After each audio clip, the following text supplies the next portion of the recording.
topics. I read I guess you could call it a quote from Lil Yachty last week, and he was just upset at the fact that people were saying that hip hop is such a one-stream narrow genre, whereas they have hip hop or hardcore music, and then they have Paramore all in the same rock umbrella, the rock music umbrella. And I agree with that to an extent. I came from hardcore music, and then at the same time I was listening to All Time Low and all these kind of girly pop punk bands while I'm playing screamo music. So it's important to have diversity, because that's what makes it art. If there was some sort of narrow gesture towards art, then it wouldn't be what it is. So I mean, it's expression, Yeah, and like I was saying, art's limitless. So it's art is pretty much anything that's created. We are art technically, speaking. But hip hop, it's so it feels controlled. It's you either like me, I rap on a jazzy beat. No matter what the drums are, people are automatically, oh, he's a boom bap dude. He's an old school dude. Oh, you sound old school. Do I sound old school, or am I bringing something new to the table? With my lyrics, with my delivery, with my flow. You see people all the time, especially in the lo-fi realm. They'll take a Migos song or a Young Thug song and put it to a jazzy, slow, lo-fi, very minimalistic beat. And it creates something new. So even with remixes and everything else, it's always about creating something newer, Right. Nothing's really new. Let me ask you a question though. But this might be a little too deep for the intro, No, it's okay, it's okay. Let me ask you a question. So do you think it's more important to preserve the essence and the culture of, I guess in this point, music, or to progress and move forward and to think at new things? I mean, of course, I guess the best answer C would be to find a balance, but in your eyes, what do you think is more important? Right. Definitely finding a balance, I think, is ultimately the solution, if you will.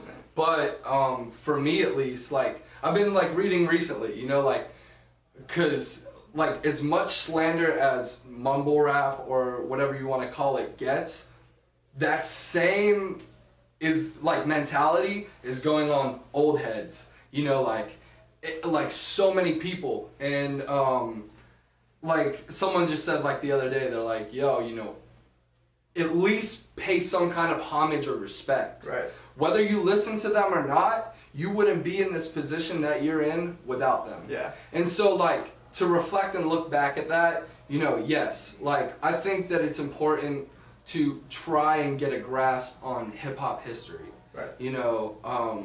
Whether you listen to it or not, by all means, but to know some of the people who have pioneered this genre for you. Right. And not just in hip hop, in jazz and soul. Soul and funk music's my favorite. You know what I'm saying? Favorite genre.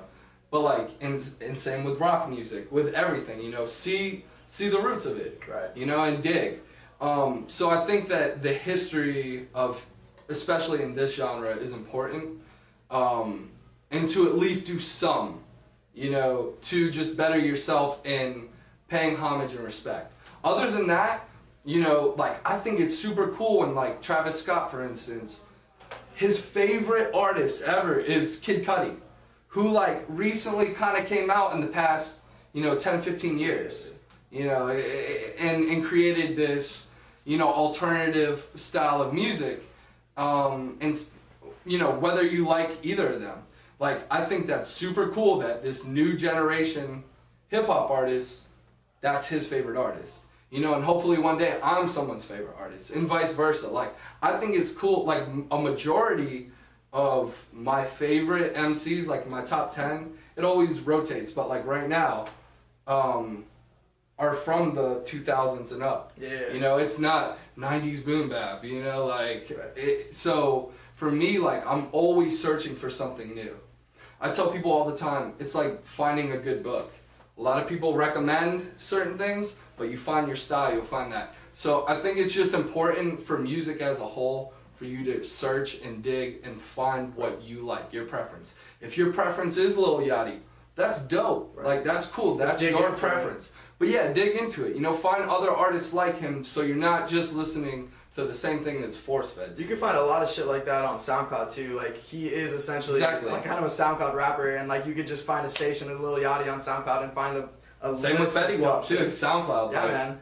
you But know. like another like what was so important, and like I'm glad you mentioned Travis Scott, because like he's really influenced by like different kinds of music, like punk rock and stuff. I'm not talking about his style. Right, His, right. No. You know, it's Iron Maiden bullshit. Where he whatever. draws influence Yeah, from. exactly. You were in like a bluegrass band beforehand, no? Yeah, bluegrass folk. You played like the punk. Wash. I played washboard and I sang background vocals and I rapped on a track or two, which they had never even like fathomed someone really like rapping on a, you know, something with them. So they reached out to me when they were just a duo, and they were like, hey, we have this part in the song, maybe you can write something to it.